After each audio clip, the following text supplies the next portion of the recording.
বন্দর স্টেশন 38058 যে লোকালটি 5:15 হলদিয়া থেকে ছেড়ে এসে বন্দর স্টেশনে পৌঁছায় 5:20, সেই লোকালটি এখনও এসে পৌঁছয়নি।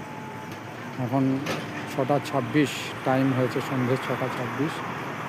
তো এইরকম মুহূর্তে দেখুন স্টেশনে বহু যাত্রী অপেক্ষা করছেন এই ট্রেনটির জন্য।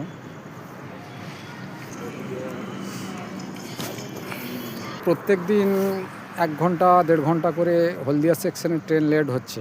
আপনারা বোধহয় ট্রেনে যাবেন বলে অপেক্ষা করছেন। হ্যাঁ, হলদিয়া লোকাল, যেটা হলদিয়া থেকে হাওড়া যাবে এখন, যেটা সময় যেটা আসছে, তা কি বলবেন এই ট্রেন লেট নিয়ে? কি বলবো, এটা 6 মাস, আজ 6 মাস কেন, প্রায় 1 বছর হতে গেল। আচ্ছা, সব সময় অলওয়েজ লেট। আচ্ছা, কি কারণে লেট তো কিছুই বুঝি না। বললেই বলে ডিভিশন, খড়গপুর ডিভিশন বলছে যে নতুন সব ট্রেনগুলো নেমেছে, যার জন্য টাইম এখনও টেবিল ঠিক হয়।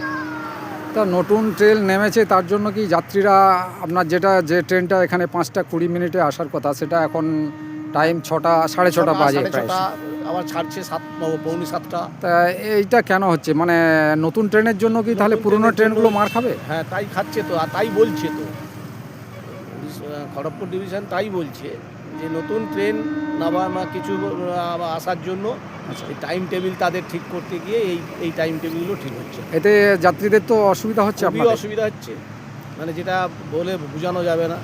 আচ্ছা, আপনারা কোথায় যাবেন? আমরা মহিষাদল। আচ্ছা, আপনি রেগুলার যাতায়াত করেন? রেগুলার যাতায়াত করি। নামটা আপনার? রতীন্দ্রনাথ সামন্ত। আচ্ছা, আপনার নাম দেবেন? শ্রীরাম জানা। আপনাদের মানে এই যে লেট হচ্ছে, অফিস কাছারিতে যেতে তো সমস্যা হচ্ছে? হ্যাঁ, সমস্যা হচ্ছে। বাড়ি ফিরতে এখন অফিস থেকে তো খুবই সমস্যা। আচ্ছা, আমরা 8টার সময় বাড়ি ফিরতেছি। আচ্ছা, আচ্ছা, যেখানে আমরা 5টা 5:30 6টার মধ্যে পৌঁছে যেতাম। আচ্ছা, সেখানে 8টা 8:30 কখন বেজে যাচ্ছে, খুব প্রবলেম দেখা দিচ্ছে।